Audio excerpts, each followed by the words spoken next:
Good evening and welcome to Chasing the Facts.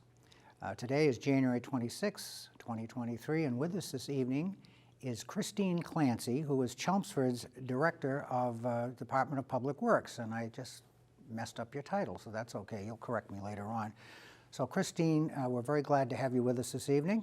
Thank you. And what we usually do, we start the show by having the guest give us a very brief biographical sketch, whatever you want to say about yourself and your credentials and so forth, and then we get into the discussion. So I'll turn it over to you and let you do that. Sure. Well, thank you for having me on the show. So I'm Christine Clancy, Director of Public Works for the town of Chelmsford. I've been a Chelmsford resident for about 10 years, living in town with my husband and two daughters.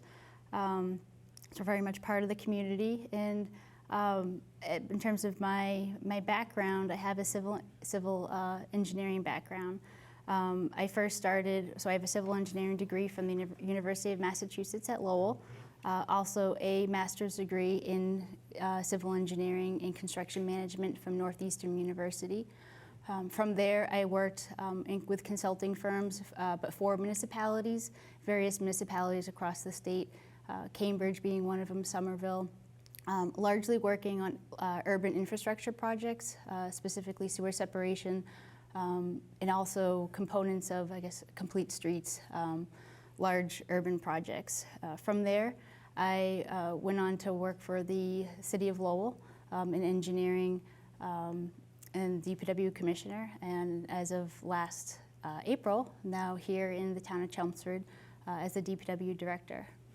Well, that is a tremendous background in terms of technical expertise and experience and so forth. But I don't want to have you give yourself short shrift on your prior position, because yes, you did work in the engineering department in Lowell, but you actually, as you very quickly glossed over, said that you became the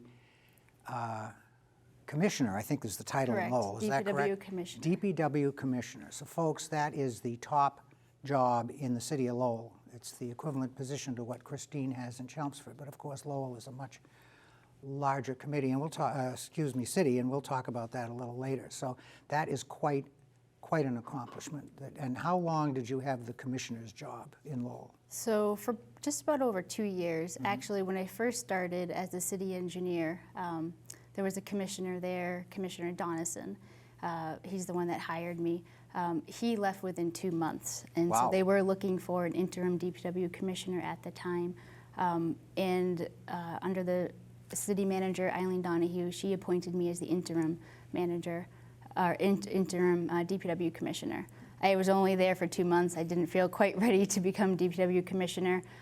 So after that, Commissioner Ralph Snow, and he had previously been with the city, he was there.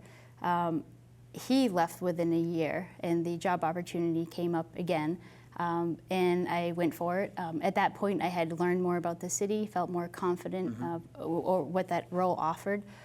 So I was about 2.5 years, I would say, maybe, because I was the interim as well, but as DPW commissioner.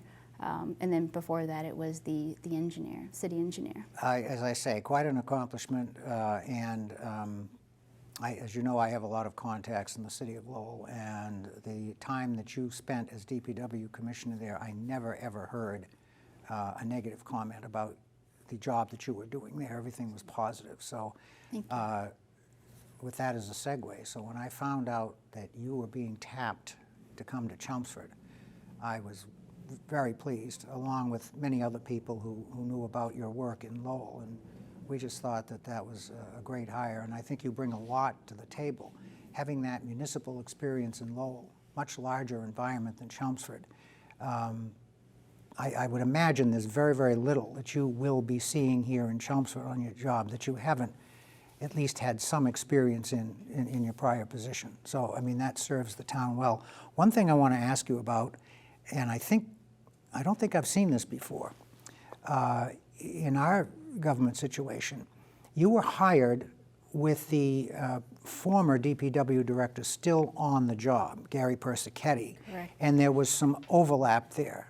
How long did that overlap last? So that overlap was about exactly a month, I'd say. A month. It was a month, and that was great to have that opportunity to work with Gary Persichetti and really see how the DPW operated. So we spent a month together. It was a great experience, really learning the DPW. And he's still, I keep in touch with him here and there if there's any questions. But that really helped, I think, the transition. Yeah, and I think most of us who have been in a management type position and had to manage these transitions, that is the ideal situation. You can't always do it. But I was very, very happy to see that that's the way the town manager apparently managed it, and that Gary was willing to stay on and help you. And I know, in speaking with Gary, he felt very, very comfortable leaving the department in your hands, that, the transition went very well. So I think that whole thing was managed well, and I'm glad you had that opportunity. So what made you apply for the job in Chelmsford? Can you talk about that a little bit? Sure. So at the time the job opportunity was coming up, there was a lot in Lowell where there was potential change. There was the pending departure of the previous city manager, Eileen Donahue. So that was a question mark. If she left, who would be coming in? What would the new leadership look like? So that was something that I was looking at. I think also working within your community. I live in Chelmsford, so it was also somewhat attractive to be able to work and live in the same community and invested in the community. So that was one thing that did interest me. I think the largest reason why I applied was the resources. I think as a city of Lowell, they struggle in terms of resources, the staff, the fleet, the equipment, the buildings. And when I was DPW commissioner and also under the leadership of Eileen Donahue, we wanted to try to change that and improve it as much as possible, but there were some constraints. It was hard to add staff. It was hard to increase the budgets. And we were dealing with a significantly deteriorated infrastructure. They have 66 buildings. And when I was looking at what the size of the DPW was here in Chelmsford versus what was in Lowell, I mean, they have also a little bit different of a structure. They have water and sewer underneath the DPW as well, whereas water is a separate utility here. But as an example, is the highway department we have here in Chelmsford is actually larger than the highway department in Lowell. Wow. Yes. And the fleet, and so there's this. Let's wrap our arms around that one, folks. Okay. So it was a struggle, and so obviously I appreciate any challenge, and I wanted to improve the condition, but that was also a struggle. I saw projects that I wanted to do, changes I wanted to make, but I didn't have the funding, and it was hard to make change without having those resources or the funding. So I think that ultimately, paired with the timing, because there was that pending potential leadership change, that really ultimately led to me applying to Chelmsford, and happy to be here. That makes perfect sense, and you've kind of touched a little bit upon one of the topics that we said we would probably talk about here, and that is the operating difference between a city government, Lowell, for the benefit of the viewers, I think maybe some folks know, but maybe some don't. Lowell is a city government structure, but it is a Plan E city, which means we have a city council, roughly equivalent to a board of selectmen in a town, and a city manager who is not elected. We also have cities in Massachusetts, Plan A, like Boston and Framingham are two examples, where you have strong mayor, Plan A, the mayor is actually elected by the voters. In Lowell, that is not the case. The voters elect the city council hires the city manager. So that's the structure that you worked in under Lowell. So you touched upon it just in your last answer. It would seem to me that under the Plan E structure, things might be a tad more political. Yes. Than they would be under our structure here in Chelmsford. That's an accurate I would statement. say that's accurate. Also, I think it was the year before, it was going back maybe 2 years ago, there was a change in redistricting in Lowell. So they added the amount of city councilors. So they went from 9 to 11, that's right. 11 councilors, and, right. and some were at large, and some were per district, I think 8 total districts. So each week, the city council met, much like our select board meetings, but councilors were able to file motions, items that they wanted reports on, updates on.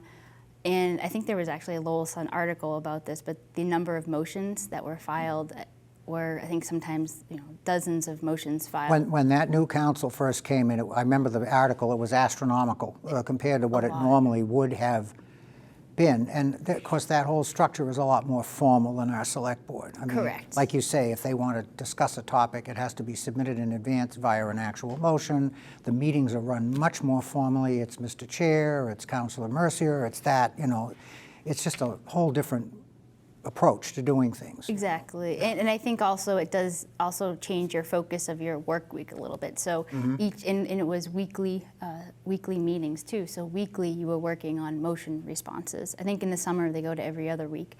But I know it was an article. I think before, just in that year that I left from January to April, I had written, I want to say it's like 40 motion responses, so 40 reports. And so that does take a lot of your time that can be taken away from potentially other projects. But I would say that was the largest difference between the select board here and the planning city structure, is that the council is 11. Some represent at large, some representing certain communities too, or certain neighborhoods or districts. And, and in that structure, your council really is what it really is, it's a combination between a select board and a town meeting, because they are the legislative body of the city. And I can imagine that has to be a very tough thing. And as you mentioned, competing for resources, sometimes DPW are not glamorous operations, so you're probably going to be a little bit further down on the priority list for some of these things. Whereas in Chelmsford, I think you have a better shot of getting your priorities elevated to where they can be looked at. And is that a fair statement? Yes, I would say that would be a fair statement. So let's talk a little bit about exactly, as DPW director and in Chelmsford. Now, you've been here since April. Okay, so it's quite a while, actually. Almost a year, almost a few months, wow. yeah. Wow, it's unbelievable. So certainly you've got the lay of the land. And so give us a little bit of an outline as broadly what your experiences are in the various areas that you manage and supervise. Sure. So the DPW is comprised of 8 divisions: engineering, highway, sewer, stormwater, facilities, parks, public buildings, which is also partially falls under facilities, solid waste and recycling. And so I guess to go over each of those quickly, engineering really manages the roadway. We have a roadway program, roadway paving program, where I think it was about a year ago, we had a roadway assessment done to update the rating of our roads. So that program is managed. Also, we're just working on a sidewalk master plan that will be presented to the select board in the next month or two. Also, engineering works on all the capital projects related within the right-of-way. Really any civil-related projects. Working on the tennis court project right now at the high school. Engineering also does surveying within the right-of-way, updates to our GIS, plan review, and review of permits. So if someone has to dig, repair a utility in the street, we, since that's within the right-of-way, we would be there to inspect to make sure that the road is put back to the way that the way that we require it. Highway does when we have a pothole crew that's out there, and right now everybody's favorite subject. We're in pothole season right now, unfortunately. So pothole repairs, other roadway repairs, brush cutting. But also, I would say the Chelmsford DPW, I call them like a mini construction crew. Something I didn't see in Lowell is that we do a lot of projects. Our highway department, our DPW. I know before I started, they had done the parking lot at the senior center. Yes. We also do some work in the roadway program to try to stretch our dollars. We do assist with some of the demo work.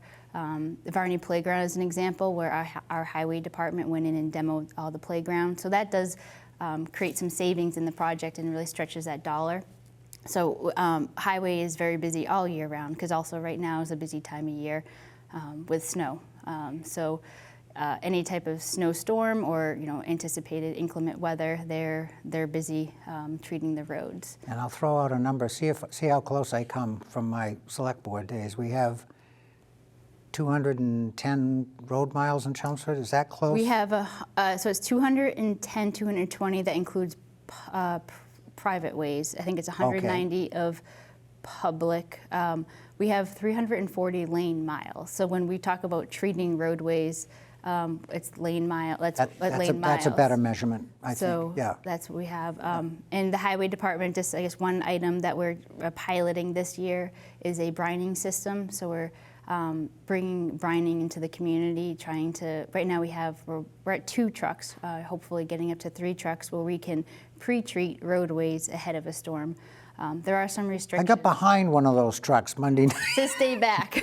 Oh, yeah, absolutely, but I was actually quite impressed with it. And just a layman's observation, it seems to be working very well. So we do make it on site, and it's supposed to reduce our use of salt, and salt has also increased in, now it's about over $70 a ton. wow. And just a few years ago, it was $40 a ton, and we use a lot per storm. And no more sand. No, sand was Right. omitted years ago, but our goal is to use less salt and pre-treat when we can. If it's raining, we can't pre-treat, Right. so there's certain restrictions. And we have sewer, so sewer department, I think that's a common topic today with the sewer capacity concern that we have. So I just presented this past Monday night to the select board about our pumping stations. So we have 41 pumping stations in town, about 190 miles of pipeline. Our system's fairly new compared to maybe some other Right. communities, but we still need to assess it and make sure it's maintained. But you're going on 35 and 40 years for some of those facilities, so. Yes. Yeah. Yes. So they will. You have yes. capital needs. So we always will have capital needs Right. for sewer. Stormwater. So that is the newest division that was created, I believe, in 2019. And it's really because of the new NIPD's permitting requirements, the new MS4 permitting requirements. So that is its own division now. And facilities. Facilities, we maintain 1.1 million square foot of building space between the schools. I think 75% of that is the schools, and also town buildings. Right now we have a lot of ARPA projects. Many of those are building related, so our facilities department is very busy, both on the day-to-day maintenance coordination, but also the capital improvements in those projects.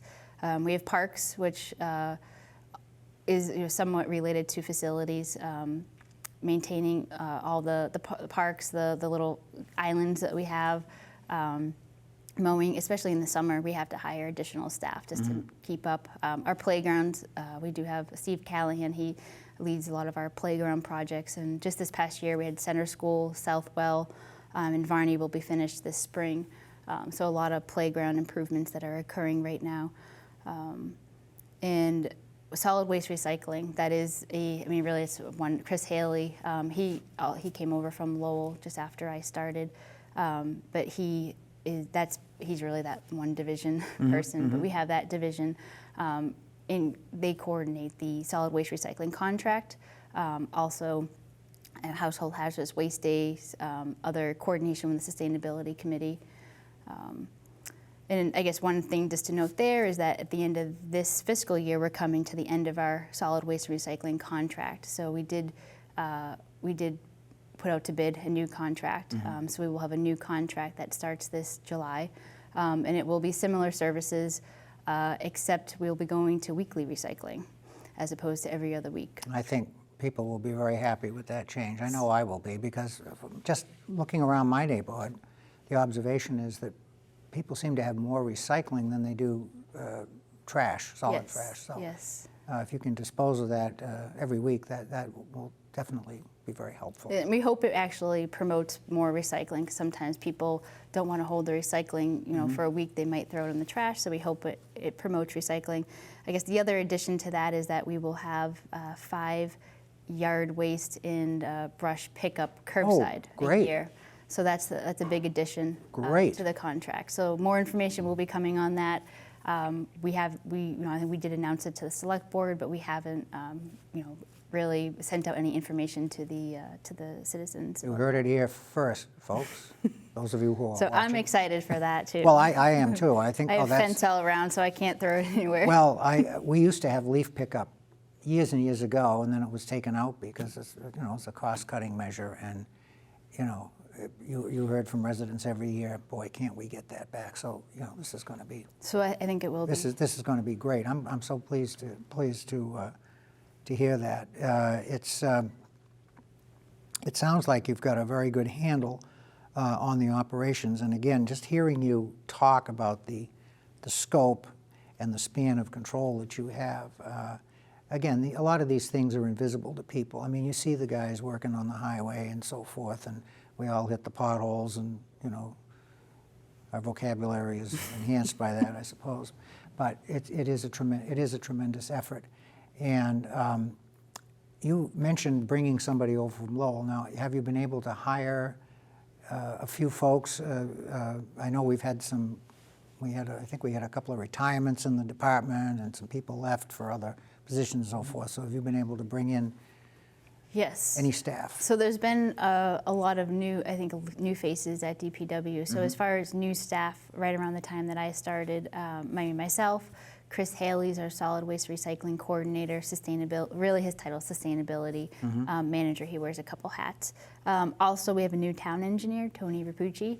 He came from Andover, the town of Andover. And we have an assistant town engineer, Trevor Collins. So we have, and then also we have made other other hires amongst the divisions, laborers, equipment operators. So we have in the past year. Yeah, I did meet Mr. Rapucci and actually was quite impressed. So I think it looks like you're on the right trajectory in making sure that you've got the right people in the appropriate jobs and so forth. And we also hired actually a new position to really move forward the ARPA projects, an assistant facilities project manager, Matthew Schweitzer. So he recently started in December. So we have so many projects to move forward. How much of the ARPA funding is DPW focused? So I'd have to. I think it's $10.5 million is so we the have total package. package. Yeah, I think $10.5 million. I want to say 7.9 is allocated to projects. 4.3 has been spent. I have to check, but it's a substantial amount of the 7.9 million. So I don't know if it's 4 or 5 million, but it's a substantial amount of that 7.9 million that's currently allocated. There's still around 2.5 million that has to be allocated. So that's more. I mean, we don't know where that will be allocated yet, but I imagine some will be DPW. I hope. Well, looking at your list, because I'm a big capital guy, you know, I'd rather spend it a little now and avoid spending a lot later, okay? And I just think that makes perfect sense. So I'm very happy to see that the regulations were liberalized to the extent they kind of broadened the definition of what was eligible under the ARPA funding. And a lot of that has gone to infrastructure and capital, and very, very happy to see that. And I'm glad you're on top of that. The town's going to benefit tremendously from that. I mean, we have, you talked about the facilities, and we have old buildings in this town. But well maintained. Yes, and it has hurt us in the past because the strategy that a lot of towns used to have was, well, let the things fall apart and then the state will come in and bail you out, especially on the schools. But that thinking has kind of gone by the boards. Am I wrong to say that? No, I have heard that our schools are almost too well maintained because it's harder to get, especially the MSBA applications for a new high school or a new middle school. The comments that have been made in the past is your schools are very well maintained, exactly. which is good to hear. But and that's what we want to hear. They come through and they say, well, everything's fine, you know, you're not getting anything from us, you know, and somebody over here has got more need, and we understand that that's the way it works. But does that fall into the category of no good deed goes unpunished? I don't know. But no, it is, in my opinion, that is the correct operating way. You maintain your assets, obviously. So and I think we do an excellent job in town. So in working, you've been here roughly 9 months, and so you've gotten to know all your management peers within the town. and give us a little assessment of how it is now to make that transition from Lowell to Chelmsford, and the working relationships that you have, I guess, principally with the town manager, because he's your direct boss, is that correct? Correct. Yeah, and then some of the other departments that you have to work with. Sure. So I'd say there's a lot of similarities between Lowell, my experience in Lowell and in Chelmsford with the leadership. I think with Paul Cohen, I have a great line of communication. He's always available. There is a leadership or a department head meeting weekly where we talk about issues that we need really resolution probably amongst the various departments, and I think that's very helpful. We also try to proactively plan on if there's any coordination amongst different divisions on how to resolve before it becomes a situation or a concern. Also, in terms of just resident concerns that are brought forth. Sometimes they're brought forth directly to the DPW or other departments or the town manager's office. We often coordinate in that weekly meeting or in other email or other correspondence to work out those concerns. But we do a lot of coordination with, I guess, really with all departments. DPW touches with, in terms of with public safety, we coordinate with them, with the health department, with planning, particularly Conservation Commission when it's when especially if it's a project that we're presenting. But we really touch base or interact with all the divisions, I would say, in town most. In schools, we do a lot of coordination with the schools, and we maintain the schools, and we're in the schools, and we're ultimately the ones maintain. But it is really a partnership with the schools. I'm so glad to hear that, because the political environment in so many of the municipalities today is not what you just described. Okay, and I think it's just very important that folks in Chelmsford know that we have good working relationships among our departments, and that's a good thing to hear. And the old saying, two heads are better than one. I mean, you may hear something in one of those staff meetings that may not necessarily be your area, but you may have an opinion on it, and you're able to bring that forth, and that may actually be a benefit to one of the other operating units. Exactly. Very good. So we've got about 2 minutes left. So, and we're short shrift to some of these things, but briefly give us some of your perspective of some of the challenges that you face going forward in the near term. So I think near term is we do have the ARPA projects, and I know that there's a requirement to identify all spending by 2024 and then complete projects by 2026. Wow. But I know as a goal to on the select board is to have the current projects at least procured by this June. So there's just a lot of work, and we're going through those projects. I think we historically in some projects have faced a challenge with escalating construction costs. From COVID, it seems like the prices keep increasing. We've seen a lot of prices increase, 30% above what we originally estimated. So that, I think, will continue to be a challenge until we see a change in the economy. And you've had some supply chain issues too, in supply terms chain of deliveries issues. and so So forth. we've had projects delayed because of supply chain, particularly, I think, last year. This year, so far, supply chain seems to be improved, but yeah, that is still a concern of ours. I think it is short term, but also as a long term is the sewer capacity. That is a great concern. We're at capacity, and so what do we do short term, and what do we do long term? I mean, long term, you're looking at solutions with Lowell, or I know we've even just looked at what would it be for a connection to the MWRA. What would that cost be? So we're looking at short term solutions and long term. Short term, right now, we just actually published a sewer credit transfer policy so that to allow, because we still want to allow development to happen. Right. And so what we will be doing soon is a private inflow removal program. We're just waiting on the final funding to come in from the state. But essentially, people that are connected likely to the sewer system through some pumps shouldn't be. But we want to have a program to help move those lines over to the sewer. That's great, and we are out of time, Christine. right. I wish I had another half hour, so we're going to have you back. Sure. And talk to you some more to wrap up some of the things we're talking about. So thank you very much, and we'll see you.